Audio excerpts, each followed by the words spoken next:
Very good. So I will share my screen, but it's still blocked by you, Heidi, as a host. So if you could make me host, then I can share my screen. Thanks.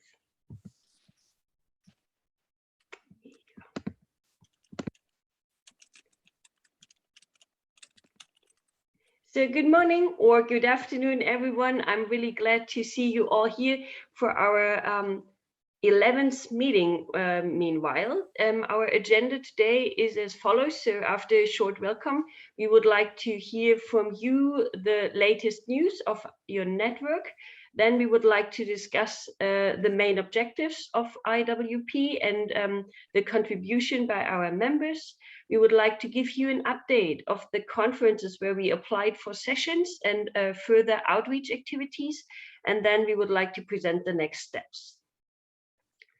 So we meet since 2018 when we founded the International Waste Platform in San Diego during the 6th International Marine Debris Conference. And meanwhile, we have 31 members from 29 countries, which is really appreciated. And we really are happy to have also one regional network within our memberships. We have our own webpage, which you can find here. Here's the link. And during the last meeting that we had last year, we talked about our participation at conferences, how we can contribute, what topics we should cover. We also definitely talked about the UNEA development, especially about the Global Plastic Treaty, and I'm pretty sure that Heidi and Nina can provide further details about the recent developments. And we also shared some posters about plastic pollution, how it is possible to prevent it, and we asked you to translate them. So that were the last topics that we had. So right now I would like to hand over to Heidi. Would you like to start, or would you prefer to talk about the recent developments later on in Australia? Let's do it later, just because it's 5 minutes and I've got to do a radio interview. So I will jump back on as soon as that's done. Very good. Okay, then I can see Nina from Indonesia. Nina, the floor is yours. You're still muted, right? We work together with Ocean, with Semay here, and so we work on citizen science, advancing citizen science, and we work together on fish nets, abandoned fishing gear. So I think maybe together with Semay later on, and with Icha, my colleague in East Indonesia, we will write or we will publish something. And then what else? Yeah, in Indonesia, there's NPAP from GPAP. I guess you all know GPAP. So basically, they do the same as what we do with the Indonesian Waste Platform, bringing stakeholders together. Not much else in detail to tell. We published a report about collection in remote fishing communities, because in Indonesia, a lot of foreign organizations and the local government are focusing on waste collection systems and improving recycling, but they mainly focus on urban areas. And I think we are the only organization who does some program in the field in remote regions, because the distances from basically any part of Indonesia to Java to recycling factories is really challenging because of the logistics and the prices and so on. And then so we made really good progress on that. So we show that you can collect waste, and it's based on EPR, so extended producer responsibility support from companies. because somebody needs to pay for the socialization and for the transport costs and so on. And then we also do a pilot on refilling, also in remote region on purpose, because it already works in Jakarta, but Jakarta, of course, has a very high dense population. So it's easy to create enough turnover for a refill company. So we partner with a refill company to pilot the same model in a remote region. And that's just starting up. So it means that community can buy household detergent, cooking oil, and some other products from a refill. And by doing that, they don't use the sachets, which are the biggest problem in many countries in Asia, but also Indonesia and also in Africa, because they have no recyclability properties. So, and related to all of that in our program in East Indonesia is also the no burn awareness, because the fact that those sachets are not recyclable results in burning of household waste by women who are doing that as a daily household chore.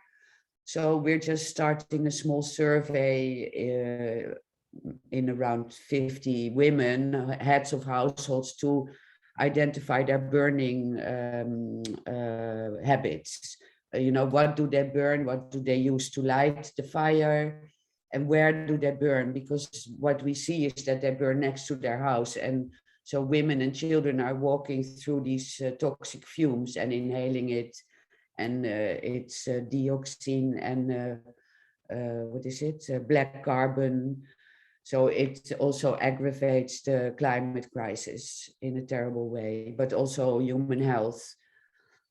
So we're just starting to do that survey, and then in the villages where we already work for waste collection and nets. So it's all in the same villages. So we already have a good relationship with the villagers. So it's easy to do this kind of research, combine it in a holistic way. And so, yeah, that's about it. And Thank you, Nina. yeah. And then later, especially regarding the survey that you have mentioned in the little village where you have a close relationship with. So after the surveys, do you plan to extend the number of interviews, and then what are the next steps after you have gained all the results? Yeah, publish about it. We already know that about 42 or more % of households in Indonesia burn. And nobody is really actually focusing on it. And in International Waste Platform, we are also quite advanced with publishing these posters on. We have this No Burn webpage on our website, and Fridor just helped to get those posters more in Burmese translated, and somebody from Greece helped to translate it to Greek. And so we're still missing a number of languages, but so after the meeting we can ask again to the members to give some translations, because there's no French, for example. But burning of waste also happens in many parts of Africa, for example, Sonegito, and many of the members there are in French-speaking countries. So yeah, that's it. But I think I can talk a little bit more about that later when we talk about joint action. Yes, sure. But as I can see, Alicia, I hope I pronounce your name correctly. Is it Semir? Is that correct? No, it's Semi. It's like SEMI, but great. instead of being okay, like Semi, I'll keep that in mind. Yeah, no problem. Thank you. So Semi and Alicia, would you like to add some more details about the joint project that you are running right now about the fishing gear together with Nina? That would be nice. Sure. I'm going to save Alicia probably. the opportunity just because she just joined relatively recently. So I don't think she quite understands like the full scale of the project that's been going on. But if you do, Alicia, kudos to you. So basically what's happening is we're doing a joint project with IWP and FAO under the Glow Litter Partnerships Project. It's, I mean, the phase 1 of it, I think it's slated for 2024. And basically what they're trying to do is they're trying to mitigate seed-based marine litter, anything from fishing gears that are either tossed aboard to fishing gears that are abandoned or lost, or derelict fishing gear that comes from fishers while they're fishing out on the ocean or in the sea. And this is kind of a joint project that that FAO is doing with IMO. And Indonesia is one of the countries that are listed under the partnerships countries of this FAO Glow Litter Partnerships Project.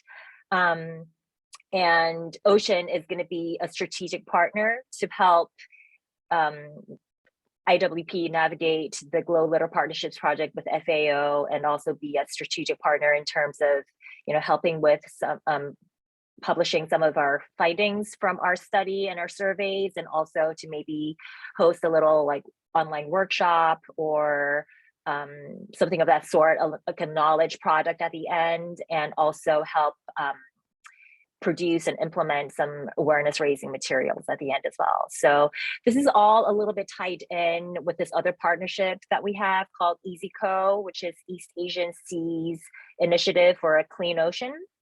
I don't know if you know too much about it, but that's another partnership that Ocean is doing along with IWP and another nonprofit in Vietnam and then the Philippines as well. So yeah, it just kind of all ties in together.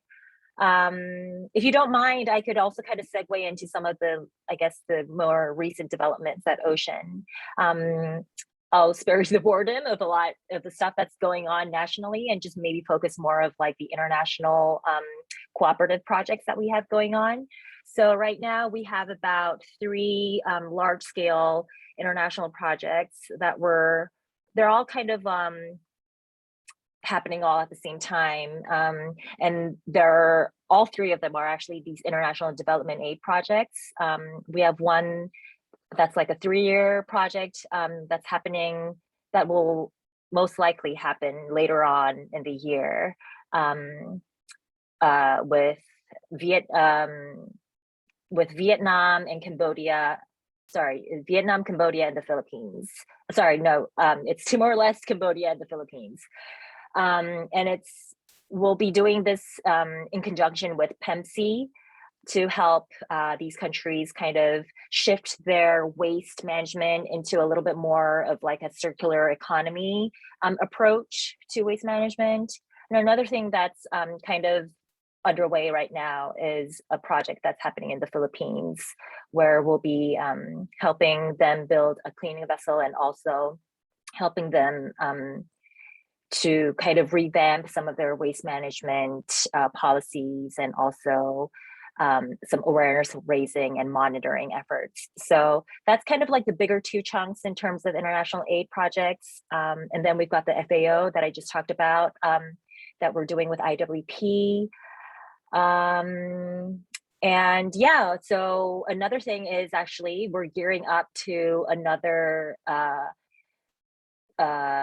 e-publication of our Marine Litter News, which is a biannual newsletter that we publish. So we're calling for articles right now. The last date for submissions will be on April 22nd. And we advise, or we would like to encourage really any organization that is working in the field of mitigating marine litter to submit any of your articles that might be of your interest, of our readers' interest. The scope is really quite broad. So, you know, if you're interested, shoot me an email or give me your email, I guess, and then I'll be able to send over the guidelines for you. So that's kind of, yeah, what's happening on our end of our woods, I guess. But yeah, I normally can't join these meetings. I'm really happy I can. It's only because I'm normally based out of New York City, but I'm actually visiting family, and I just arrived in Korea yesterday, and I'm quarantined at my parents' place. But yeah, I'm really glad that I'm able to join this IWP meeting. So very nice meeting you all. Can I Thank add you very something, much, Semay? Sally. Can I add something, Jelle, to Yes. Semay? Yeah. Yeah. So one thing is that maybe it's interesting for Fridor, who's also in the region, Semay, to be included in something which Ocean is, because Fridor, Ocean is one of the network partners, but they help a lot with capacity building of our other networks in Asia. So maybe it's interesting for Fridor in Myanmar.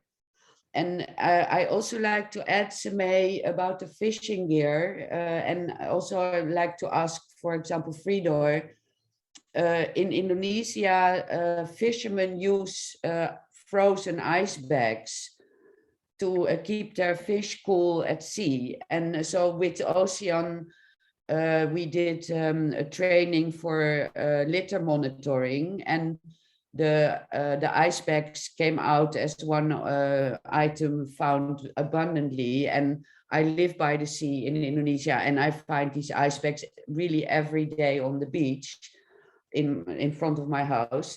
So we made a campaign with funding which Ocean arranged from Korean government, a campaign for fishermen to reduce those ice bags. But we are looking for information from the other countries if fishermen also use those ice bags, and we think it should be added to the list of lost and abandoned fishing gear. What is it? Recognized as a fishing gear, because when people, the list of lost and abandoned fishing gear doesn't include these bags, but they are used by the thousands every day and end up in the sea, because when they're frozen, they keep them in a styrofoam box on board, but when they come back to their village or to the harbor, the ice has been melted, and they just grab all these bags. Usually they put 5 or some of these things in the cool box. Then they just grab the defrozen bags and throw them in the sea. And that's when they go everywhere, and they're transparent, so they look like jellyfish. So the sea turtles can see them as food and so on. But so we have no information which country fishermen use them. I just know Indonesia. So maybe we'll put another email out, Jelle, after this, because if more countries, subsistence fishermen communities use these ice bags, then we should ask UNEP to put them on the list, or FAO, or whoever deals with this list. Definitely, it sounds very interesting. And the question that I had in mind when you talked about the international cooperative projects, Sammy, was like to what extent they are replicable. So could they be implemented in other member states of IWP? And that is exactly what we wish to have. So it's so good to have you here and that you're reporting about your projects. I don't know, Fridor, might be you also want to answer to this, but yeah, I'm really glad that you are here today to tell us more about it.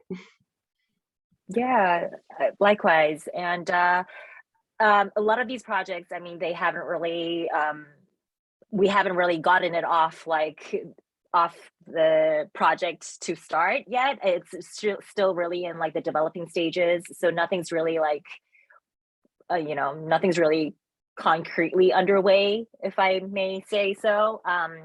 But certainly the one that I just told you about, where we're partnering up with PEMC for a circular economy project that we'll be implementing in Timor-Leste and Cambodia and the Philippines. That's something that we're trying to make it as replicable to other, especially ASEAN nations.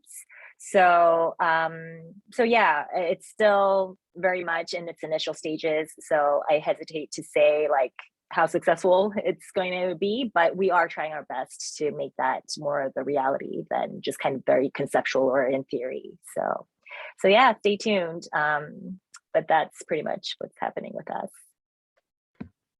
Thank you very much. I would like to take the opportunity to hand over to Fridor to Myanmar. Thank you, Ella. Yeah, nice to meet you all. I think it's the first time I participated in the meeting. The last year, I was more concerned with political stuff, and now the situation is as bad as before, but yeah, we get more used to it. So I'm also getting more used to work again. So before I maybe answer the question from Nina on the icebergs, we have luckily information, but we shifted a little bit our operation during the last year specifically. So before our main donor, funder, supporter was the World Bank and the ADB. So we worked specifically on the NPAP here in Myanmar, and that for sure all got dumped into the garbage after the coup. So we do not do any policy work anymore, at least officially. Now it's like just from somewhere, but we shift much more actually into community activities rather than actually trying to push something through the government for sure. Now we are basically have, say, 3 larger operating programs. So the one is on education, since here the education system completely break down to pieces. So we do now a lot of e-learning stuff where we try to actually build up a whole environmental course together with other organizations here with FFI, WWF, and some local professors and whatever. So to kind of try to move higher education e-learning. So in our focus specifically there for sure is on, we take the waste topic, right? So we do everything on this part. So that brings me then to Nina, your discussion on remote areas. I know this is like, it's a nasty thing, right? So there is very little happening on this topic. If you want to find some past projects, right, you only find some flowery stuff where people somehow magically turned everything into nothing and recycling or whatever, but this is for sure all complete bullshit, right? So there is no recycling in this area just because, unless you have an EPR structure, when this works in Indonesia, maybe now it also a little bit works in India where there is a stronger, I don't know, where there is EPR, but here for sure it doesn't, right? So, and most of the plastic waste used in this area is low quality, so meaning flexibles, bags, this stuff, right? And that is for sure nothing, you can do nothing with this, right? So we started working on rural waste quite some time ago, actually 2016, 15, I started working on that topic already, but it was not very advanced. And now, since there is a drive for more community activity, so we have more funding coming in for that part. And now we basically have a, let's say, really structured course for rural waste, which is built similar to like water sanitation activities. So we a little bit copied the approach, but completely shifted to how to set up community-led waste management systems in areas which are not connected to any municipal waste system. So where really the community need to solve all their waste by themselves completely. That we never can stop the burning. Actually, Nina said that is a no-go, but we at least moved to incineration. So we developed a, let's say, very, very low-tech, low funds incinerator, which is basically kind of a better burn cage. And at least there we stop the household burning, and we can heavily reduce on plastic going to the waterways. So there are some advantages on this one, and the other focus is much more on segregation and organic waste treatment, because as you know, in these areas 90% of the waste is actually organic, right? So unless you actually work on that part, then you're kind of, whatever kind of system you set up, you always overloaded by bringing branches and trees and whatever to the dump site, right? And burn it there, right? Which is also useless. So we have this course. Sadly, we have it also in an e-learning form, but sadly, up until now, it is only in Burmese. So you can, I can send you the link, and you can go through the slides. It's kind of, I mean, probably you will understand from there already. But yeah, we will have it in English as well, slowly, but there I need to do the talking, so I did not finish that yet. So it is not done. So it might be actually, I don't know in which way it actually can be used in other Southeast Asian countries. I guess Laos and Cambodia should be okay. Indonesia, maybe in like the really remote areas, Sumatra or something like this, it might be like working as well. So I will send you the links for that one, and it's on YouTube and on a Udemy course, so you can just pick out videos as you like. So it doesn't need to be, you don't need to follow step by step that e-learning course. You can just pick out what you like.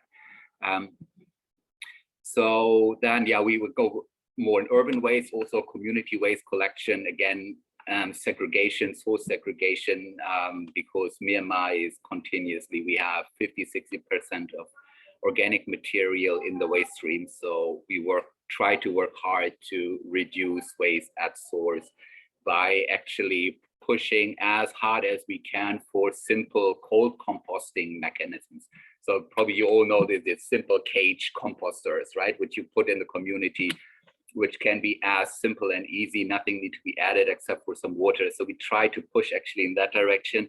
And we see now that there is some success. We are not very far. We have now 2 larger projects, one with UN Habitat, the other one with actually WASH-related organization called Water Aid, where we try to push this in Yangon. And with the UN Habitat one is in a informal settlement, and there we are actually successful. So we are managing to get all the community to basically segregate their waste and do household composting.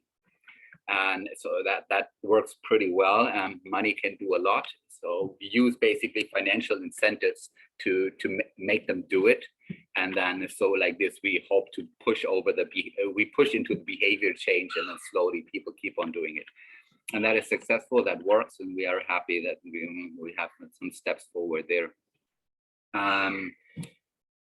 What else I want to share? Yeah, we have one more thing on plastic bags, and that might be, I think Indonesia, you are already one step further on when there are people there, certainly no one from the other Southeast Asian countries. But so there also, we are experimenting with a discount fee. So instead of having a negative fee on a plastic bag, we are using a discount. So we are using our discount of 2.5 cents. And then we're working with local shops who then kind of give the discount to a customer who is part of, who brings their own container. And we saw during the campaign, really a reduction of 80% of plastic bags. So it is working really, really well. And then now we did a 10-week campaign in a secondary town with 20 shops, with a significant number. They use around 30,000 bags per week. So, and we managed to reduce it down to 5,000 bags after like 5 weeks. So it was actually really, really good. And now the campaign is finished. So we did this for 10 weeks. And now we are kind of observing is there a behavior change or is there no behavior change? And we did now the evaluation after 1 month after the campaign finished. And we are still at around 50% of bag reduction, with the shops continuing asking the customer, do you need a bag? Do you bring your own? So at least up until now. This for sure, we don't look in too deep into this, but yeah, I'm like, whew, that is the best campaign we ever did on this stupid plastic bags, because I mean, we tried so long and we tried so much, and it's always just failing, right? So, and now, I mean, it cost a lot of money. They basically, for these 20 shops, it cost them $500 per week to run this campaign, right? So on a larger scale, it needs a decent amount of cash. But it has, I mean, Myanmar is in a shitty situation. So we have, therefore, that we anyway need to have actually livelihood support for local communities. We actually can say that is actually an option to bring money to low income people when you select the shops in the right way. So, and it has also a steering way. We said we use the campaign also in the informal settlements we are working in with Uninhabited. And we only use it for shops who actually produce locally things. So because they are now much cheaper, they got much more customers coming in, right? So we basically have a steering direction of kind of customers moving back more into local consumption rather into than prepackaged factory products consumption. So that is also actually a pretty nice way of providing some support, getting people back into more local consumption. So yeah, I'm very, very happy with that campaign. It's expensive, but it has real benefits, and I see that as a good way. So we try to find money for this for the future to kind of push this campaign on a little bit larger scale. But yeah, so we are the pilot stage is through, and we know it is working. So we are very happy on that part that is going forward. Anything else? Yeah, I mean, anything which is right around like general awareness, public awareness, that sadly is really running down, because yeah, people are basically interested mostly in war and in killing, let's say. I mean, that is the problem if you are part of a revolution at the moment. So environmental interest and awareness is really, really low. And unless we can connect it somehow with livelihood, with community support and these activities, there is no way forward, sadly, at least for the months, years to come. Depends for sure how the country is developing. But yeah, we are learning also there what are actually the mechanisms to still keep the environment on the agenda to a certain degree. Yeah, that is what we are doing. Sadly, on the policy part, we cannot do anything anymore. So yeah, we are kind of go completely bottom up again. I think that's, sorry, Mina, I did not answer your question. No, so we did not find any of this ice packaging. I mean, when they're kind of stripped in the way like a plastic bag, they might look more or less the same, and then we might caught them without knowing. So we did all together now maybe around 20, 30 beaches in the country where we did the cleanups, and we never recorded them. We had most of our data is sadly from 2019. So for 2021, 22, we had only like 2, 3, 4 beaches. So we don't know so well for the recent future, but at least also there we could not find any of these ice bags, at least never that someone told me. So at least in the, I mean, we used the, which is the format, the European one, the categorization of, yeah, so there's also no category for these ice packs for sure as well. So they could slip through by just kind of moving them to another category, and probably plastic bags because they're probably just clear, right? Or we have here in Myanmar, we have a lot of other PP packaging where there is no branding. So it is just clear package where they put chips and snacks and this kind of stuff in there. So they're abundant, they're very, very big. So it could also, when they are ripped open, they could also move in that category without us knowing anything about it. So maybe Fridor, I will send you a picture again, and then maybe somebody in your network is close to a fishing community, and they could just ask fishermen if they use it. yeah, Because if they do, then it's probably also widespread, because they're sold by an ice shop. And the shop where we talked to, he said he sells about 20,000 per day or something, a really staggering amount. Yeah. Because they also, so because they use them in the fish boats, but they also use them in the trucks who transport the fish inland to the mountainous areas. But in any case, we're doing more investigation, but I'll send you a picture. And can you maybe mail me the link to your learning programs? Then I can add them to the website.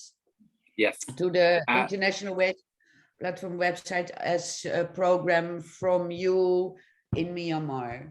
Yeah. There in general, so we are working with the Water Agency, which is actually a Netherlands-based organization, and they are build e-learning platform for Southeast Asia on basically climate change, environment, whatever. So, and it is much more free. So we have now put our courses on Udemy, but you are very much restricted how you can put in your e-learning courses, right? So specifically when you want to provide them for free.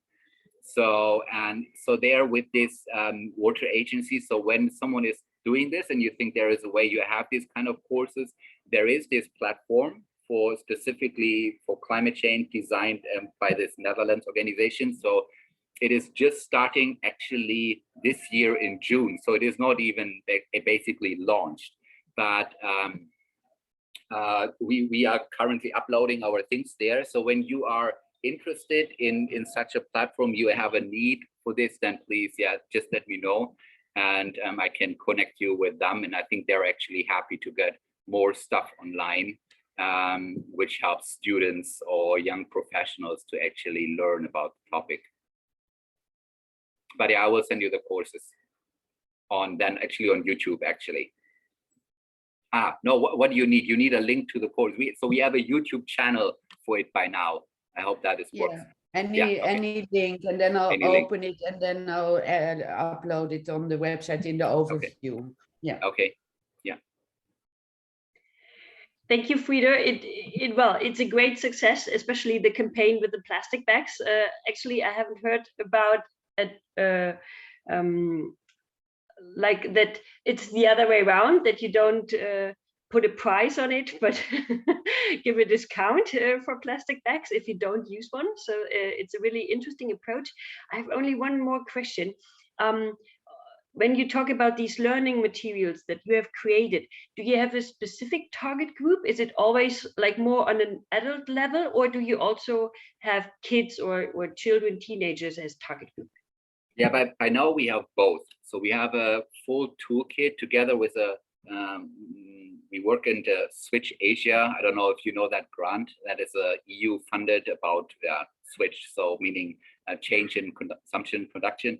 So there we are working together with a partner on a project called Prevent Plastic. And in this partnership, we are developing actually these courses for higher education, but we also have now a toolbox for schools. So anything from IEC materials, curriculum, everything you want to actually have. So we are slowly building this up, and we are now quite settled with this. But for sure, that is pretty much Myanmar. This is all very much Myanmar focused. Everything is written in Burmese only. So there we have like pure Myanmar direction. Really interesting. I might come back to you regarding this later on. So Thank you very much. Are there more questions? If so, or if not, I would like to give the floor to Sunigito in Nigeria. What are your news?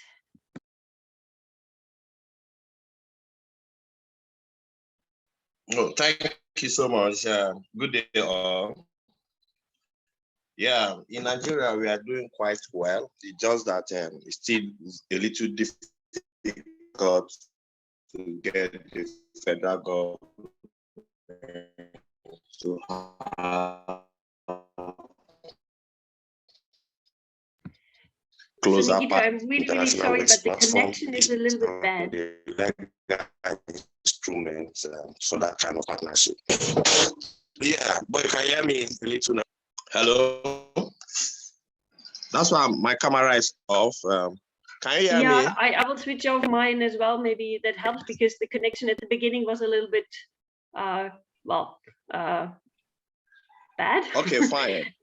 Yeah, it's a little tricky to have a direct collaboration with the Federal Ministry of Environment. However, I've been supporting from the back since I'm also a staff of the State Ministry of Environment, and we are able to get some technical assistance from Agency France, the development to organize waste recycling and recovery alongside with Waste-Wise City of the UN and training on extended producer responsibility and environmental standards in Nigeria.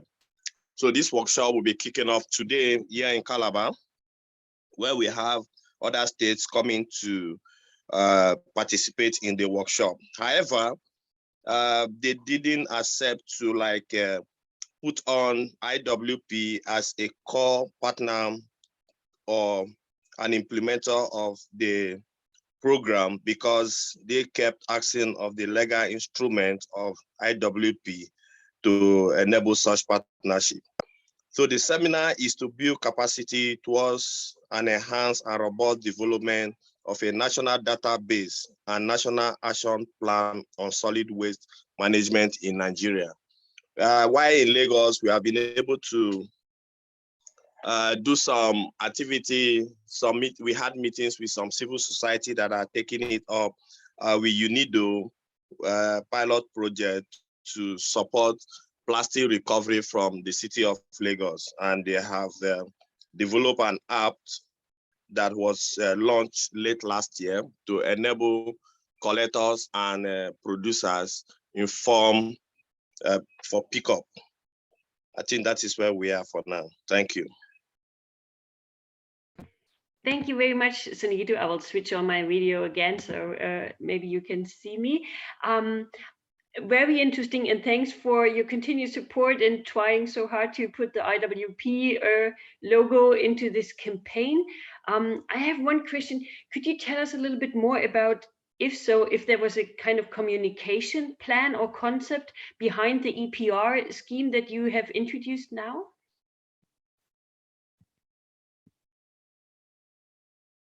Yes, there was with the NESRA, Nigeria Environmental Standard Regulatory Agency and Enforcement Agency. We had some communication with the Calabar Zone Office, and then he transmitted to the DG, who also had to write to the minister. But on that communication, they tend not to really recognize IWP because after checking out the site, they are saying that they want to be dealing with organizations that have a kind of international recognition in registration, legal framework, so that things can flow very well. However, they twisted this activity now and domiciled it with NESRA to participate with the Ministry of Environment. And then when we got the Agency France, the development, AFD funding, technical assistance, it was also difficult to place IWP as a partner to the project. That's where we are. Yeah, I see. Thank you very much, Sunito, for reporting about it. Are there any further comments or questions? Yeah, I have a question regarding the application on waste on recycling pickup. Did you implement this already? Does it work? So that is my real question. Does it work? Because here we are thinking if this is a good idea, but I mean here I don't know. Probably then for you it's the same, that you have a lot of informal recycling collectors, right? Who maybe go around the streets and then call for people to pick up their recycling. I don't know how the traditional system is working, right? So how are you promoting that application that actually people start using it? Or is this now on businesses more focused, or is on household?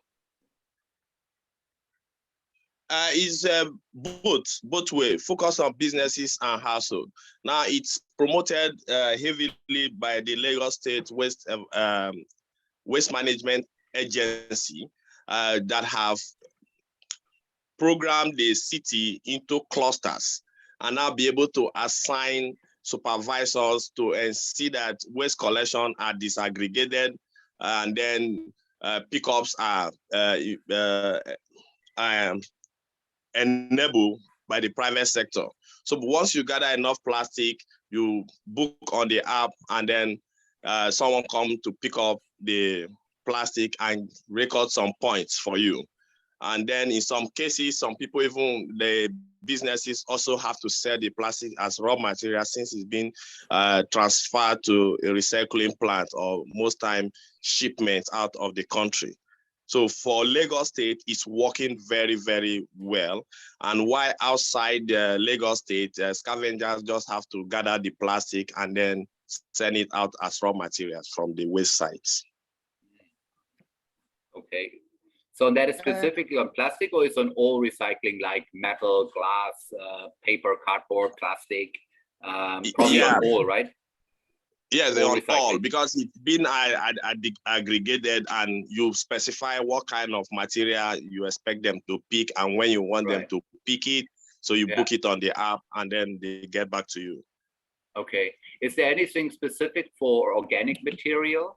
Or is the organic material still going to the general waste? So there is that is somehow integrated there as well. There's something specific for organic material, which is basically collected every day through another agent, but not really on the app, because the Lagos State Ministry of Agriculture felt they need to promote organic farming. So they try to pick up daily the organic waste, but still in some areas like slum, they still pack everything together and lump it at the dump site. Yeah, right. It's but only the other ones but the other ones are working. But that is amazing. So households are then very well segregating their waste actually through the different components, right? Yes, they are, because they also earn some points, and then there are some incentives that are being delivered to them by the pickouts. Those operating the apps. Wow, that is actually amazing. I wish we could do something like this here. For now it's in Lagos State, and we are thinking to see how we can upscale it. But then again, we still have that issue on placing IWP playing a role. You see, one thing is I am a subnational government staff. And so each time I'm in meeting, I try to promote IWP, and then also I'm representing my state that nominated me. So they look at it that conflict of interest. So if there's no legal framework that has shown that IWP has a legal statute and has nominated me to be their coordinator, they prefer positioning me and all my ideas as coming from the State Ministry of Environment. Right. Yeah, but at least your ministry is comparably active when you compare it with ours. That is already something. Yeah. Okay, thank you. Yes. Can I add something about EPR? Because thank you too. Yeah, so Nikito and Fedor, even if EPR is not yet, for example, in Myanmar government legislation, what we did was just approach a big brand in Indonesia to support, because in the end, recycling from remote regions always just costs money. And it just costs money for the transport and the socialization program and some basic infrastructure like bags in community where they can, keep their recyclables. So we just asked a big brand to support. That was the first year, and then we found another company to support. They are supporting us now for another 5 years or so. So the main thing is that our position is in the community, and their position is paying for the activities, and then we work directly with a recycling factory. So if there's any recycling factory in Myanmar or in Sonogito's area near you, it's like a 3-way collaboration, because the company who sponsors pays also for the recyclables. So we pay, like we do a weekly pickup in communities, and the community members are directly paid by cash per weight. And then that plastic is sold to the recycler, and we are the sort of middleman, but we don't make any profit on it. So that's how the pricing works well. But so it's in any case always subsidized or paid for by the company, by the brands. So if you have a big brand in Myanmar, for example, Danone or Aqua Danone, what's the name? I don't know who are the bottle companies in Myanmar. We work together with Le Mineral. It's a big brand in Indonesia. Yeah. So the first problem is, as I said before, so in the rural area, this stuff is not recyclable. So it doesn't go to any recycling company. No, but that's so it. If they pay for the transport from remote to if there is a recycling factory in Myanmar who can take, Nina, for example, but how will you recycle sachets? How will you recycle no, they flexible packaging? can't. No, they are not recycled. Right. The sachets are not recyclable, but according to our recyclers on Java, they can manage PP, HDPE, LDPE, Right. and PETs. And Right. and for the sachets, we do the refilling pilots yeah. No, I mean here, I mean there might be a different form of waste generation in Myanmar than it is in Indonesia, even for the remote areas. But so when we look at the waste audits, what we are actually getting out of the villages, right? So we have roughly like 30-40% of the plastic which are just bags, so actually LDPE, but that is for sure highly contaminated LDPE. And very thin, so not recyclable. No one in the country is recycling that stuff. Then the most of the other stuff is soft, flexible packaging. Yeah. There is so little where you have actually hard HDPE, PP, or PET in the material. This doesn't exist, yeah, in the okay. Remote areas. So and then depends how far you actually getting remote. So when you are, let's say in a 1 or 2 hour distance to some kind of town, that is still already collected. So hard plastic is already then actually extracted from the waste stream and it's going out. So that's why when you look at Myanmar's waste stream in the rural area is extremely little. You talk about 2 grams per person per day plastic, 2 grams. No? Okay. So yeah. that is like 2 or 3 plastic bags maybe. Right? So it is really little, but that basically is what is left over. And there is no way with kind of, unless you have a hard EPR, which basically force the people to, or kind of put the incentive high enough to kind of collect this. But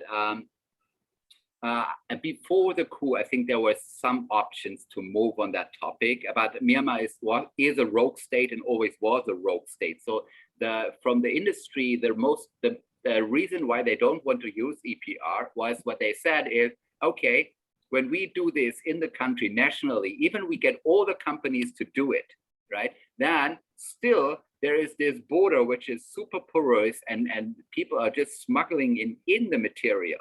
No, it does not go through custom. It's just that it's smuggled in, and then we are losing kind of market share because we need to add up that amount of price on the material. So that was that was the big backlash actually coming from the food and beverage industry here, who said that is the reason why they don't want. Then we still had the multinationals, Coca-Cola, Nestle, Unilever, these kind of, which is you have the same idiots over there, right? So they were pushing for a PRO actually, so a voluntary structure on that, and they're pushing that like this. They are working on this since 2016. So now for 6 years, basically doing nothing, right? So they did not get anything on the ground really for actually setting up something like this, because they finally they were between the different companies. They cannot agree on who is paying how much. That is basically what they finally cannot agree on, and that's why they never were capable of moving forward. And since government pressure is not high enough, it's always third, fourth, whatever priority. So the other point here in Myanmar is because international brands are comparably few, or have comparably little market share compared to local brands. So it's not that Coca-Cola is dominating 90% of the soda market. So for them, it's not that easy to push that through, because they are still maybe only like 20 or 30% market controller. So it's not that easy for them as well. I agree. Yeah. So that makes Myanmar a little bit complicated from the EPR structure, sadly. But I would say, yes, that is the only way how you sustainably finally get that mess out of the rural areas, right? Because waste collection there is a no-go from the municipal structures. So that's why we end up with burning. Yeah. And are people doing eco-bricking to stuff? That is nonsense. Yeah, in Indonesia, I mean, people are doing it. It's better to make an eco-brick. I mean, of course, it's better to change the whole packaging, but as long as they don't do that, then the eco-bricking is better than making some furniture from it or something. Then it's better than burning it. That's my idea. That is a lot of work, right? Who would put off that work? work? Women groups do it, and then they sell it, for a low price. But schools and women groups do it all over the country. Eco-brick, yeah. Yeah. So here are some monasteries, and then these people are doing that, but I do not agree at all on this activity, because still you put it back to nature actually.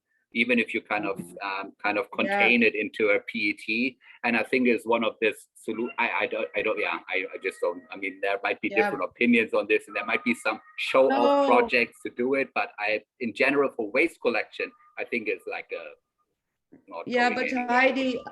Heidi just mentions in the chat that they find eco-bricks up in beaches in remote regions in Australia. So they probably float from Indonesia in the current. Yeah. It's maybe nice. They're a little bit better packaged, right? Yeah. It's okay, but I mean, we tried. I have a small upcycling company as well. We did like a lot of these eco bricks. They're not even useful, because you cannot build a wall with it in a good way. So that's crap. Right, and then the monastery, what they are doing, they use kind of tires, and then the tires, they put the plastic in there, and then they kind of build whatever stairs, houses, or whatever with that. Okay, maybe better than to the water, but landfilling in this way is also a little bit strange approach, and definitely not a solution. Yeah, so promoting that as a solution is definitely also not going anywhere, in my opinion. Okay. Nina, you're on mute. Nina, you're muted. Sorry, yeah, Heidi just mentioned she found eco-bricks, and inside it's all Indonesian brands. So maybe Heidi, you can mail me the pictures. I can share it in Indonesia in our forum. Yeah. Okay. Yeah. Thank you very much. Heidi, as you are back from the interview, I was wondering if you would like to jump in and give us some insights about the developments in Australia Is that okay?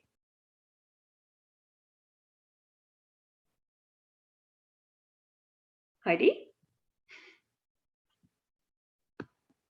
Okay, maybe you need some more minutes. That's totally fine, because I would like to give a warm welcome for the first time to Marie from Norway. She has replaced Kine, if I'm informed correctly. And I would like to ask you if you would like to introduce yourself and give us some information about Make Norway Beautiful Again. So the floor is yours, Marie. Hello, everybody. Nice to meet you. Nice to meet you. Thank you for that introduction. That's 100% correct. Kine unfortunately left our organization, but I've been at Keep Norway Beautiful since 2016. And I've been working with various projects. Very interesting to hear from you.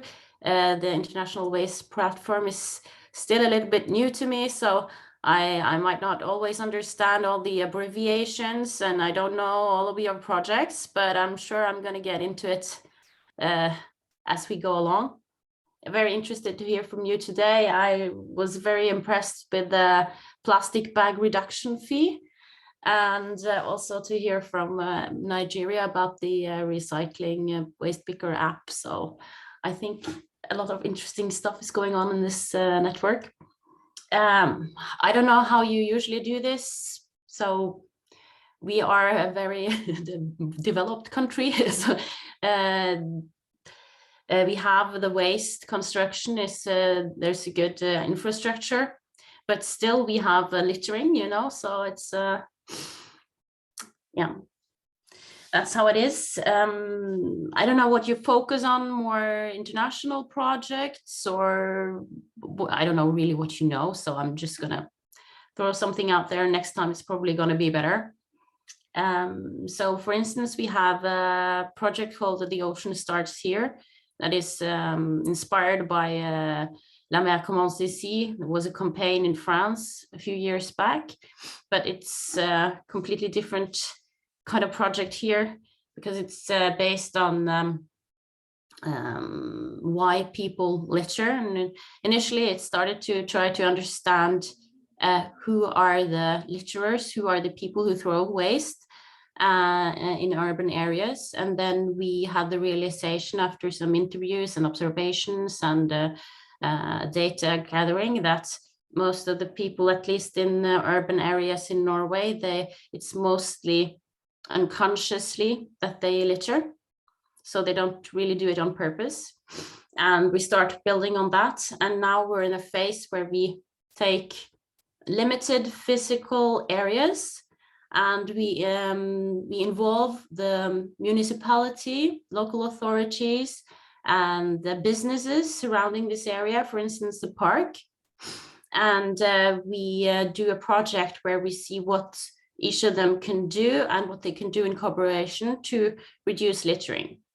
So we're going to set that up in Kristiansand with the local authorities there, with McDonald's, with some local businesses around there, that we see that their waste is a lot of the littering in the parks and the nearby areas.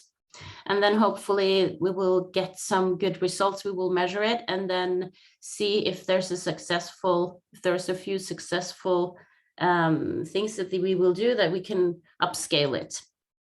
So I think that's a good one. And also we have a project going with EPS industry, the polystyrene producers in Norway. So we've been going around Norway and having cleanups and analysis of polystyrene and trying to locate the sources and the reasons for the EPS that's on the beaches and along the rivers, and working with the business, the producers, to find solutions. And that one is also coming to an end soon. Other than that, we have something called the Arctic Cleanup that was started last year, but then the pandemic made it quite difficult. And now the Ukrainian war is making it quite difficult because you can't cooperate with Russia or yeah, there's some constraints. We don't know if you can go to Greenland and things like that, but at least it's starting up. We're doing some cleanups, and yeah, doing. Hopefully, we'll go to Svalbard as well and do some cleanups and gather some data. Yeah, hopefully. So it's very frustrating when the pandemic starts to end and something else comes in and makes it difficult, but that's how it is. Also, we have a Nordic Coastal Cleanup Network, and we have some funding from the Nordic Council. So hopefully we will, we have been doing monitoring of a few beaches for a few years in different Nordic cities. So we will continue that. And other than that, we have every year cleanup campaign. This year it's the year of the volunteer, so we're profiting on that, and we have a signal event in September, the Beach Cleanup Week and the Beach International Coastal Cleanup Day. So hopefully we'll get lots of people out cleaning up the whole year. We're doing events throughout the year. And we also have an app and an interactive map that we've had for a few years, but it's been updated now. So hopefully as well, that will make some difference. And for internally, well, at our place, we're launching a knowledge base against littering on our website. It has like three different ways in. So it's one for businesses, and then it's for local authorities, and then it's for you, like everybody. So some not really e-learning like that, just some information and where to get started and inspired. So that's what I had from the top of my head today. Yeah, hopefully makes some sense. It does. Thank you very much, Marie, for showing your main projects that you are running right now. One question that came into my mind is, what are the main outcomes of the campaign to prevent polystyrene, as this project has almost ended? Could you tell us a little bit more about it? Well, yes, but it's not my project, so I don't have that much insight, but I believe they're going to there has been some changes, because we're trying to be pragmatic and actually do something that works. Because first we were talking, I think there was making a brochure to give to the workers at the polystyrene enterprises, those kind of things, or maybe videos that they would show them. But I think I'm not really sure what they're going to do actually at the moment. But the focus is to do something that actually works, because instead of just producing some material and then nobody reads it, or there's no time to watch a video. So I'm not actually sure, but I can find out. Yeah. Thank you very much. Yeah, especially if you have like new learning materials, as you also mentioned, it would be really appreciated if you could share the link then with Nina, and she will like connect it to our webpage. That would be really nice. So thank you again for giving us an update. Introduce yourself, and again, please feel welcomed to this network. Are there further questions to Marie? Yeah, I have Marie. So it seems you do a lot of cleanups. Do you audit them? Do you categorize them? Do you have good data, categorized data of this? Yeah. Yes. Over a period of time as well. Because what yes. I really want, so we did here like a longer, as I said in the beginning, a longer work on beach cleanups, and we published this for the World Bank actually for policy change here in Myanmar. And then I wanted to compare for sure the data with, let's say, other countries, because numbers only make sense when you actually compare it with someone else, right? Well, what else does it? There's little meaning. So so we use the OSPA categorizing structure. I don't know which one you use, but so there are some EU projects, and I think I found some data from Turkey and from Slovenia, Greece, or whatever, I cannot remember. But it was already, let's say, not very raw data. So it was already, yeah, pretty much already consolidated for sure, only in the reports. And the date and the time was also not so clear. So I faced quite some difficulties to really compare. So I don't know if you're interested in running a small kind of, I mean, I have the data over the years. So what I really would love to do kind of compare this, how Myanmar beaches look to and compared to, I don't know, Norway. I don't mind it, but because there you would see real differences on the composition on one side, but probably also on the amount in general, right? So when you would like to do that, then yeah, that would be nice from our side. Can I say something, Fridor? Yeah. That would be great, because we also have data, and on the IWP website we have a list of databases, but I don't think Myanmar, your data is not on it. So, and also the Norwegian data from Holt Norge Rent is not on it. And we could, but I don't know if your data is open access, but it would be great to add it to the page. You know, Nina, we work with this. I don't know what is this app from. I don't know how it is. I forgot again how it is called. Litter, whatever app from a US, MIT or whatever. And they said they would put all the data online, and there was actually something from Indonesia as well. So I prepared all my data for them and sent to them. But finally, I think the app is dead again. It doesn't work anymore. And I think this is often the issue, that these international kind of organizations, or no, whatever, survey projects or universities, they make then this kind of data collection apps, and then finally they don't use it anymore because the project dies or whatever happens to them, and then it doesn't work. So yeah, I'm happy to kind of upload our data. So when there is something where it is kind of consolidated and it is kept there, then yeah, I will at least everything what from our side is open access, I would just put it there. Yeah, great, because later when after a while I will speak again about joint action, so then I will show the page on the, then I can share my screen. Yeah. Can I just comment on Fridor's question, please?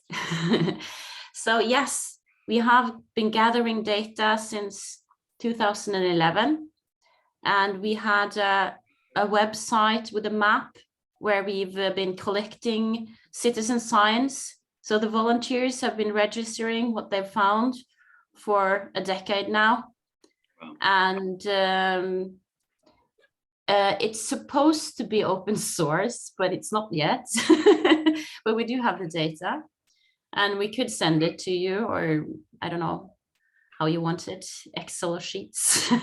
So the thing is, we started, we had this interactive map that we made in 2000, I don't know, before I started, 13, 14, something like that.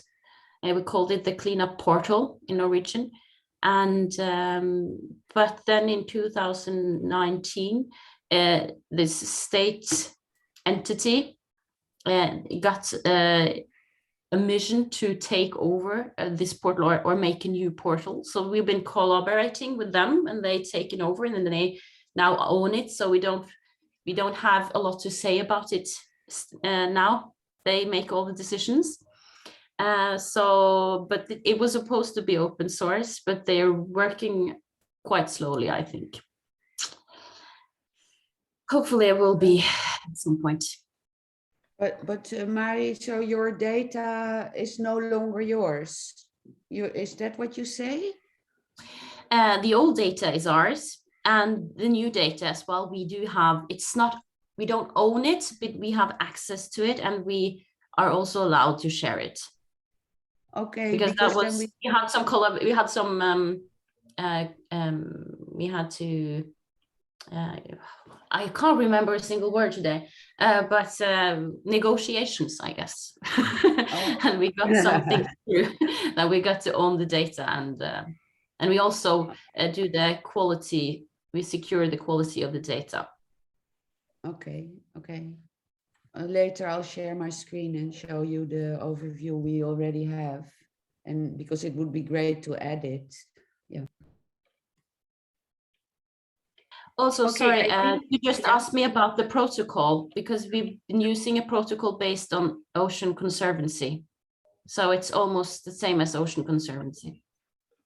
The OSPA And is we have almost, some, sorry. so yours are, and the OSPA is different? Yes, we do right? have a few OSPAR beaches as well, so we do that as well, but that's not Keep Norway Beautiful, it's someone else, but I'm sure we can get the data from there as well. Okay. Yeah, I mean, normally the categories are more or less similar, but actually it's just a headache. I mean, we developed some subcategories out of the OSPA because, yeah, for sure,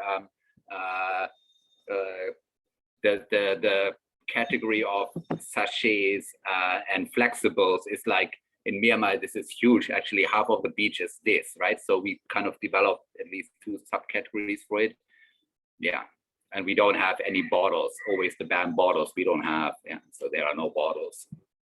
So yeah, it's quite different. Bags and sachets, that is what is dominating Myanmar beaches. It's a lot of fishing gear in Norway, especially in the north. But big ones, or we have small ones? Or so here we have a lot of cut, I guess in Indonesia as well. They repair the nets and then they throw just a small nylon strings like this size, so roughly, and this is going into the water. Yes, we see that every cleanup. Same. Okay. Mm-hmm. Yeah, for us as well, for this a lot. Yeah. Okay.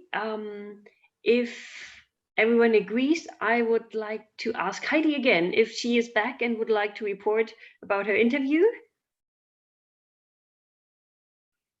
Thanks, Jella. Yeah, here you are. I am, sorry. Look, I think that was a very small thing. It was a bit of a joke. We found a camera on a beach, then we found the owner. I just put the link on the social media up there. It was a bit of fun. But it gets people to listen and to engage in what's in our oceans, and so that's really good. But really, that's not what I wanted to talk about today. I have some other bigger news. Obviously, in Australia, we've had some very big floods occurring in the last few weeks, and all of the debris washing out of Brisbane, which is halfway along the east coast, will head north into the Barrier Reef. So there's a lot of people working on cleanups as we speak. I have a team down there that will be there all week. The polystyrene foam from the pontoons that were in the river in the city are causing the biggest problem at the moment. They are breaking up, and the bottom part of it is making some of the beaches look like snow. So that is of a real concern. We're hoping that the manufacturers of these products start reviewing the way that they're making them, because we know that the last time the flooding was like this was just in 2011. So, you know, this was meant to be a once in 100 years, and then it was once in 500 years, and now it's twice in 10 years. So we're hoping that this will ensure that there is better oversight in the way these products are made. There's about 300 pontoons, the big pontoons, they weigh about 15 tonne each. 300 of them all washed out of the Brisbane River out. Some of them are on a beach, some of them are who knows where. So that's one of the things that we're dealing with at the moment. I'm sure all of you know about UNESCO trying to put the Great Barrier Reef on the endangered list again. So one of the interesting things we've heard from the federal government, the Australian government, is that they tried to call me to ask me what our organisation's standpoint was on this. They are trying to say that if it gets listed, then there will be all the funding that has been put into saving the reef will be removed. because there's no hope left. I thought this was a very interesting take for the Australian government to put out as to why they don't want it listed. At the same time that there's several parts of the Barrier Reef that are being subjected to their 6th major bleaching event. And of course, we all know how crap Australia is when we start talking about renewables and the continual investment in coal. So that's on one point. Some good news that I guess good kind of news. I would like to share in the chat 2 more links. The first one is we've been working with the University of New South Wales. We have almost 20 years of data that's been counted and done using the same methodology. There's almost 21 million data points from around 4,000 something sites across Australia. And we worked with the University of New South Wales to establish whether citizen science data was credible enough to be used in government processes.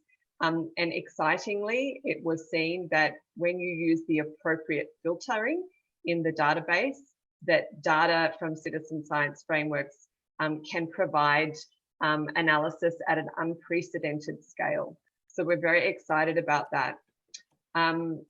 We're also working on a new document that we should have ready to go in the next week or so, which has identified monitoring protocols for different types of settings.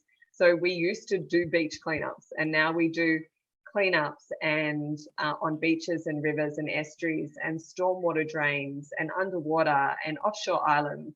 So we have developed monitoring protocols that work within an Australian setting, which can be used anywhere, that will be released. And that is then backing off onto our work on updating the Australian Marine Debris Initiative database and data collection app. So this is a major upgrade that we're doing on both of those platforms to integrate all the new changes. And when we first started the database, obviously the questions being asked by government and science were very different to the questions on marine debris and plastic pollution that they are being asked now. So we're trying to integrate that. The platform has a spatial layer that's international. So anybody that wants to use it can use it. We do have a 2-layered step for access. So if you put data in, you can always get your own data. But if somebody else wants your data, then they have to request it and sign a data use agreement so they acknowledge it properly. So we have a 2-layered, but we consider that open access. So if anyone's interested in any of that, please reach out. The second thing I just wanted to share with you is on that link, which is around rubber crumb. This is an issue that's getting more and more attention in Australia.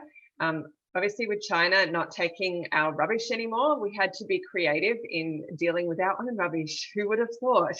And we have 48 million car tires that get disposed of every year. And so the government is trying to find what to do with the tires.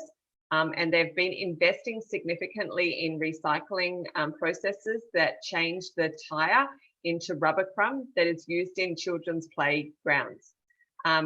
We have been created a bit of a methodology on how to assess how much rubber crumb is coming off those playgrounds and how long.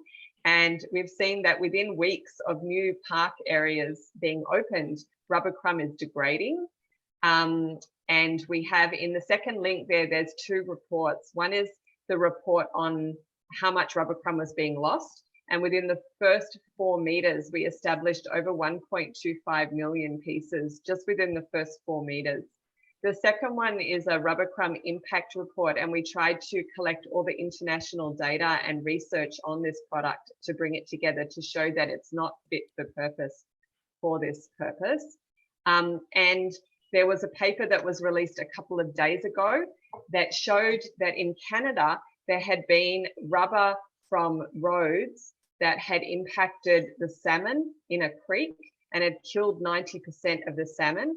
And it was put down to a specific chemical.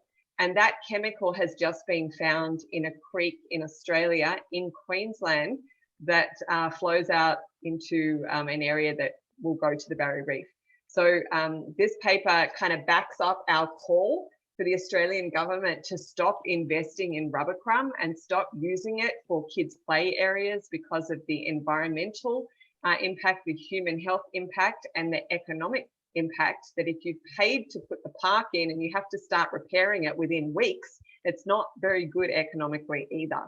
So yeah, we're really trying to push this, and I'd be interested to know if anybody has done kind of a campaign on rubber crumb or other rubber items. That's one of the things that we're working on. So I will leave it there, but lots of stuff happening in Australia and always looking for opportunities to collaborate as well. So thank you, Jelle. Thank you very much, Heidi. Very interesting. I'm not sure if everyone who's joining our meeting today has experiences with campaigns about rubber crumb, but if so, please let Heidi know and us in general. Or are there any further questions to Heidi at the moment? Yeah, Heidi, I've just added your publication to the website because we have a page on citizen science. So just a question about the authors. Are they all from AMDI? No, mainly from the University of New South Wales, and then myself from Tangaroa Blue, and I think there's Wally, maybe one other person from Tangaroa Blue. I can send you.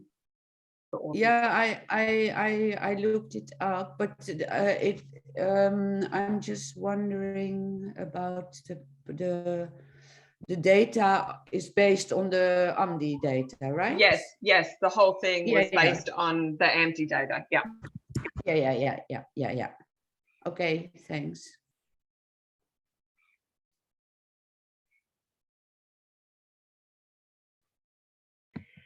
If something comes to my mind, because I remember like really rarely that I heard about some rubber crumb campaigns, Heidi, I will let you know, but it's not present at the moment. If you don't mind, well, our time is all very valuable. I would like to continue because we would like to talk about some other topics today, but it was really nice. And actually, our main objective is to exchange ideas, exchange information, and learn from each other. And that's exactly what happens today. And I'm really, really glad that you all joined and let us know about your projects and campaigns. What you can see here is a screenshot actually of our created milestone plan. And I've chosen this picture to introduce topic 3 of today's meeting. What you can see here that we have had 11 meetings in total since 2018, and that we are currently preparing our participation in 2 main conferences that will happen this year. One is in South Africa and one is in South Korea. And we are really looking forward to your contributions if possible. I will let you know about the main concept later on. Our milestone plan was created because we wanted to highlight our joint activities, but also like national activities that could be replicated in other countries.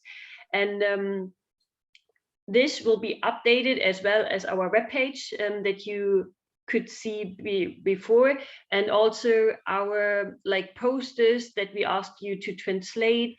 And we also have like a current update of our communication kit that could be used.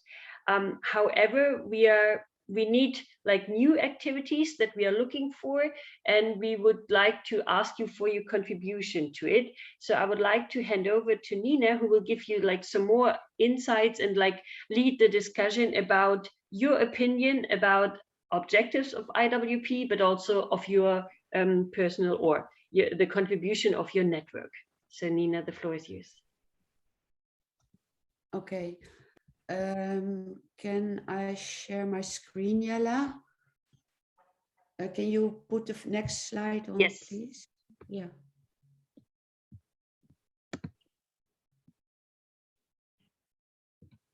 So you can you still see my screen? I guess. Yeah. Mm-hmm. Okay. Yeah. Can you put the next slide on? Here you go.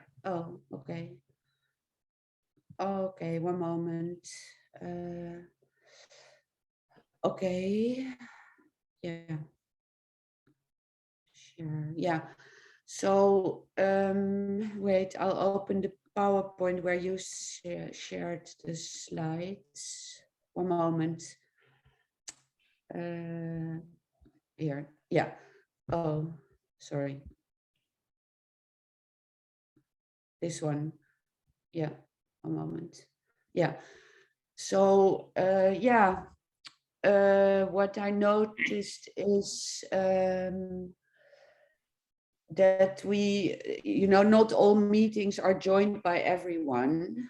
And I think it's good. I mean, this meeting is really the most constructive I've joined so far, with exchange of experiences and so on. But when you go to our website homepage, one moment, sorry, too many screens open. So Currently, we on the can see Recycle across the world in IWP, like that's what we can see right now, Nina. But now you can see the International Waste Platform, right? No. Oh. I think you need to stop sharing and then start again, and then we can see the web page that you. Okay, one moment. Sorry, guys. It's really strange. I'm sharing my screen, so. Okay, stop share. One moment. Share again. Okay. Okay, because I have several things to share, so I guess I have to stop share and share again. Okay. So on the home page, I've edited the countries and I've edited our objections. So I think it would be good if everybody has time to look at the scope of work and where can we make a difference, which are like international gaps, and how can we use our strength as an international network to address gaps. And I think still one gap is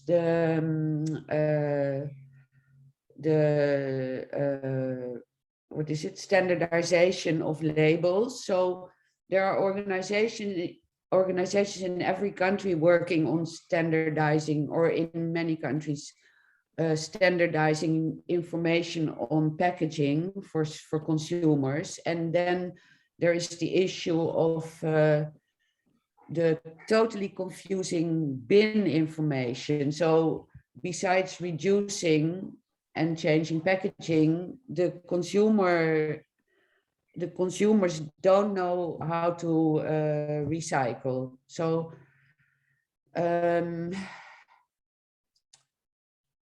yeah, sorry, one moment, because I have to stop sharing this. So Friday I had a meeting with Mitch. Share my screen again. Mitch of Recycle in America.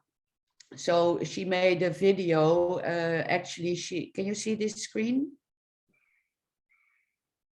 Yes. Yeah, okay, so she has to change this label. She put the wrong logo. But so remember 2 years ago, we started talking about how bin labels and labels on packaging are totally confusing. So Mitch made a quick video. I'll show it now.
Basically, what I see, this is around the globe. Nobody understands I mean, if you talk about recycling and less contamination, you need clear messaging. And so Recycle Across America and Recycle Across the Globe promotes these clear labels, which are compared to the road safety signs, which were adopted in 1968 by the United Nations. So, I mean, I've been driving in China, Indonesia, UK, so many countries, Greece, wherever. Wherever I go, I know how to drive because I recognize the symbols on signs. I know where I should not turn left. I know when to stop. This is internationally recognized, and the same should be for recycling information because it remains confusing. And so I think this is what we could jointly lobby for in this UNIA. Heidi is accredited with Tangaroa, right, Heidi? Yes, we are. Yeah. So Ocean is as well too. Yeah, Ocean is, and we are in Indonesia waiting for accreditation because we had to change our. It's so bureaucratic with ministries recognizing you. So we were an association, and we're now changing to an NGO. So once we have those documents, we can also be accredited because we already are in the process. But in any case, this standardization globally is something which we could work on as a network. That's one thing I would like to discuss. And then later, Mitch is editing this video to make it more clear because some pictures are blurry. And I asked her also to change some text because in America, everybody uses recycling, but we are not recycling. I mean, we don't use the word recycling when it comes to putting stuff in bins. We talk about waste segregation, for example. And in many countries, they talk about waste separation, or because we are not the ones to recycle. We are just we need to hand our materials in the proper way as consumers. So when the video is edited, I will share it again. And then we can maybe discuss again in an email to all members. Please send in more information about the confusing bins in your country. And I know that in Norway, they are advanced because I read, or somebody from the Norwegian network sent information that the labels on bins are synchronized with labels on packaging. But I think that's the only country in the world who does that. Sorry, I think they do it in Denmark as well. It's actually inspired by Denmark. They did it first. Yeah. And yes, so it's quite recent, and it looks quite similar to the Danish one. The idea is to get a European standardization. So hopefully that will happen. Yeah, because that's very clear. So I will make an email this week about it and show the Scandinavian labels, and that's much better than I think the rest of the world. Yeah. Okay. And then another one I would like to share. Another point is, can we please all use, one moment, now I have to find, one moment, guys, because I have so many screens open. Oh yeah, another point is what I would like to raise is, can we all maybe share one moment, I can't find my, yeah, here, can you see this? Can you see my screen now? Yes, it says funding code of conduct, right? Yeah. Okay. So, and one moment. Sorry. Okay. This is one point. So, regarding PR and sharing the same messages as a network, it would be great if everybody on their website could add, I'm a member of International Waste Platform with the logo. And then another point is what we did this is our Indonesian page. We made a funding code. We made 2 codes of conduct, one on integrity based on the human rights, but we also made one code of funding code of conduct. And because what I notice, and with what some other people also notice, is that we are used, our organizations can be used for greenwash. And so we made a statement. I can share the link also in the email. It would be nice if the organizations who like to express that they cannot be manipulated by industry would also add a code of funding, because we all need funding. But I got an email from the Alliance to End Plastic Waste, and as we probably all know, at least I know, it's just a greenwash from the oil and gas sector. And they don't promote reduction. They promote all sorts of other downstream solutions like incineration and plastic roads and I don't know what. But so we wrote on our website that we need funding, of course, but that we won't accept funding from any industry which doesn't allow us to promote reduction and refilling, for example. So I'll share the link also in an email. And then, yeah, to make a more joint effort, it would be great if more people would help translate the campaign posters and the letters we shared. So I'll share my screen to the website again. We made a separate page now for reduction campaigns, which has all the posters. And I don't know, Mari, if you received the email, some posters have only like 5 translations or something. And it would be great if everybody would also share the posters on their websites. Freedor just sent a translation for all posters. So here under every poster, there's mentioned which languages are already available. And then we made a new page on consumer participation. That's the letters I sent last week, I think, because consumers really can make a difference. And we only have 2 languages for people who like to promote that their consumers in their countries ask for refill, ask for about is your packaging recyclable, or about the empty space inside packaging. And this we can also all share always in our social media to engage consumers, to connect to brand owners to take action. Because you see last week what happened with Nestle in Ukraine, in Russia, under big pressure, Nestle stopped supplying Russia, mainly due to consumers complaining that they would boycott Nestle. So as consumers, we all have, I mean, we are all consumers, we all have, what is it? An influence.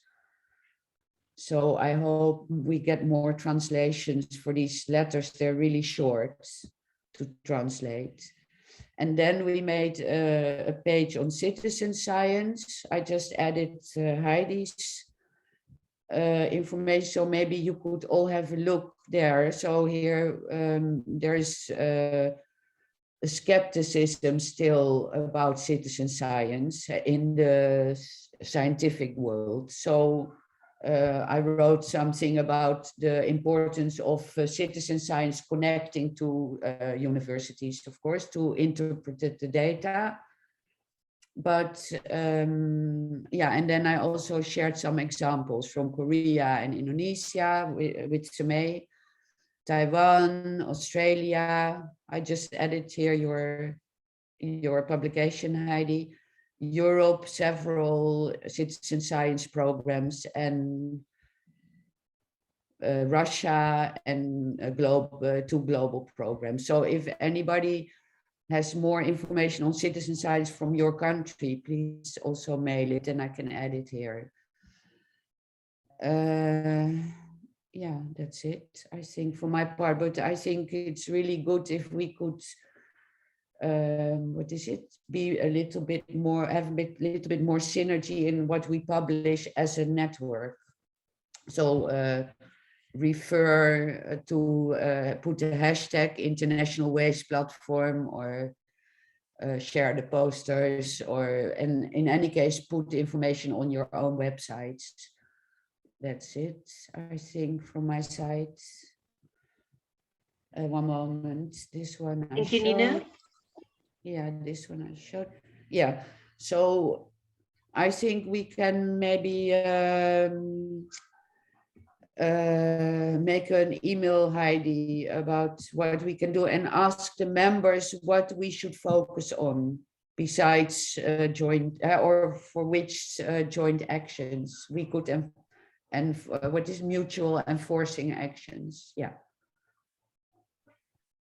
I've seen that Sami has raised her hand. Sami, maybe you want to comment on it? Yeah, just a quick point. Nina, I just wanted to let you know that we've got someone from Ocean that's currently working on those translations for your posters, or for our posters more so, into Korean. I know that some of them were translated in Korean and some weren't. So we're trying to fill in the gaps in terms of the posters that weren't. So we'll get them over to you in due course, but yeah, just wanted to let you know that. And one thing about the funding code of conduct, so I think it'll be worthwhile for you to maybe like narrowly tailor what you mean by funding code of conduct, just because I don't know about your organizations, but Ocean, at least, like some of our beach cleanups are being approached by these, you know, heavy plastic users, or, you know, plastic pellet funders. And, you know, it's all like very an intricate system. And sometimes you don't even know that they're a subsidiary of a much bigger parent company until you do some like investigative work and like dig in and find out that they are, and after all, part of the bigger family. And, you know, we get approached by all these companies trying to fund just like a one time, or like, you know, over the course of maybe like 3 or 4 beach cleanups, just as their like CSR efforts. So, I mean, if that counts as funding code of conduct, I'm not quite sure where Ocean would stand. But we're not, I mean, we don't have any of those people that are like part of like the board of trustees or anything, or they don't really have any sort of like significant funding channels to our work. But, you know, that where there is some sort of like corporate social responsibility bridge that happens with these industry members. So I think we might want to be a little bit clearer on that. Yeah, well, I mean, every organization is free to fill it in for themselves. I personally think that, for example, if Danone in Indonesia wants to sponsor for €5,000 or dollar or 4,000 or 3,000 or whatever a cleanup, then they just use our organization, because that's like cheaper than advertisement in a full page in the national newspaper, you know, and they just used it to clear their name. So we don't accept such funding. And this makes it really hard if you're so principled, that, because of course every action needs funding, but we don't accept it as an organization, because that's what I'm saying. It's really cheap advertising for them, and they're doing good, but in the backside they're not doing good, because they refuse to, for example, eliminate some really low-hanging fruit, like these small plastic cups, PP, which are found everywhere in the country, and the whole country is littered. And so this is why I think, but it's up to every member in International Waste Platform to make their own choices, May. but we don't accept. So this such isn't fund. like a prerequisite of continuing our membership of IWP, but it's more like a No. voluntary basis. It's voluntary because Oh, Ocean okay. has to make their own choices. I'm just saying, Right. I'm just saying it's good to write a code of funding, and Right. because it's also supporting the fight against greenwash, but you know, because we also accepted funding from a water company, but they know that we also, for example, give water filters to schools, so that reduces their turnover. As long as we can do that, it's fine. But they didn't give us 5,000 for a cleanup. They gave us a full year funding to socialize in Komodo National Park, including boat transport and I don't know what. So it was substantial funding. So I say, you know, every organization should weigh on a balance. What funding do they give for what? You know, is it substantial funding for a really impactful action? But that's, again, that's not the criteria why somebody could be a member of International Waste Platform or not. Okay, You I just know? wanted to be clear. Yeah. Oh, that has to be clear. I'm just giving our position as Indonesian Waste Platform, but you can read it on our website. Then you can see the full text. It's very short, but it makes clear that we do accept funding, CSR or EPR funding, as long as the funder allows us to promote reduction first. Because that's in the end what we should do for climate and pollution reduction, because we won't recycle, we won't solve this problem by recycling. That's just a fact. Yeah. Okay. But Yeah, no, I those just are wanted to make sure we're on the everyone. same page before, you know, we No, part it's ways not for today. So yeah, it's not a criterion to be a member at International Waste okay. Platform. Yeah. All right. Yeah. Thanks for the clarification. Yeah. Okay, that's as from we- me, yeah. Clara. Yeah. Thank you, Nina. Yeah. As we have 5 minutes left, I would like to share one more information, because it's also one of our main objectives. We would like to contribute to achieve SDG 4, which is on education. And that's why we also put a special focus on environmental education when we applied for conferences. And that is topic 4. We have successfully applied for 2 conferences, mainly the one in South Africa, which takes place in May this year, and for the 7th International Marine Debris Conference, which will take place in South Korea in September. And while the first one in May will probably more a hybrid event, where we will have a session together with our colleagues from South Africa. Heidi is joining, and we will also look for statements, and that's the moment when I probably will ask you if you would like to share a short video or a statement that we can include in our session. There will be an email shared later on. I think that's easier then you can have a broader picture of the concept itself of the session. And then we have like a similar session in South Korea. And here the approach is a little bit different, because, well, we have half a year almost to organize everything and listen to their rules and regulations. But we also plan, especially for the conference in South Korea, that we will meet again, because our first meeting is now 4 years ago, and or was 4 years ago. That's why we thought it could be a really, really nice idea, if possible, to meet during the 7th International Marine Debris Conference.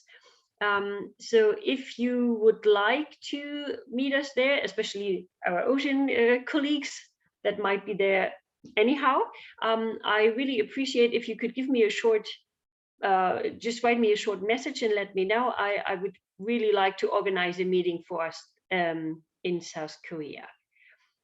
And well, that's actually what we are doing, prepare the conference sessions. And like Nina just mentioned, all these points, how you can contribute to IWP. And of course, we will let you know during our web conference what happened during the session at the conference in South Africa in May. So we will have our next meeting in June, I guess. But your input is always welcome. And if you have any topic that you would like to discuss within the group, please let me know, and I'm happy to organize another web conference earlier than June. Okay, so I stop sharing my screen so we can see us again. Any comments before we will end this meeting? Sorry, so you will send this presentation, sorry. You will email this presentation? Yes. Yes, thank you. And the recording. And the like the minutes of it. So you can. Yeah, I'd like to add something. Heidi just messaged me. I forgot to mention before, if anybody has an update for their webpage on IWP, then please can you send it and I can add it, because Heidi has an update. So you can just mail it. Mari, also, if you have time to look at the webpage of Holk Norge Rent and see some old info, then just send me new. Same for Ocean and Sonigito. Yeah. Yeah, thank you very much. Will What do. are the opportunities around attending this meeting? Travel opportunities. Thank you, Sonigito. Really, really good to have you here. Friedrich, did you say something as well when everyone said something? Yeah, I was kind of thinking about the labels, right? Actually, the labels is a nonsense in this country currently. And then I thought it is useless, but maybe it's the opposite, which is actually true, because there is no established labeling system. So it might be actually a good time to at least try to start this. So we have this, as I said, this switch project, and actually works a little bit with industries. So maybe at least we can start a kind of voluntary program there.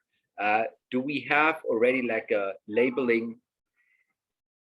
Do we have labels already? So which we want to promote? Yeah. Nina, we have that already? Yeah, I will send an email also later this week. I will ask Mitch again to make a clear presentation. Okay, please. But I think Heidi also is in a good position to address this for UNIA 6, right, Heidi? If we agree to promote this standardization. Yeah. So yeah. Yeah, I mean, at the moment, we're getting sent links to meetings for the next steps for the treaty. Yeah. So unfortunately, a lot of them are at 2 a.m. for me, so I'm not able to do them all. But maybe I can nominate somebody in the right time zone to represent. For the ones that I can't, I can let you guys know. Yeah.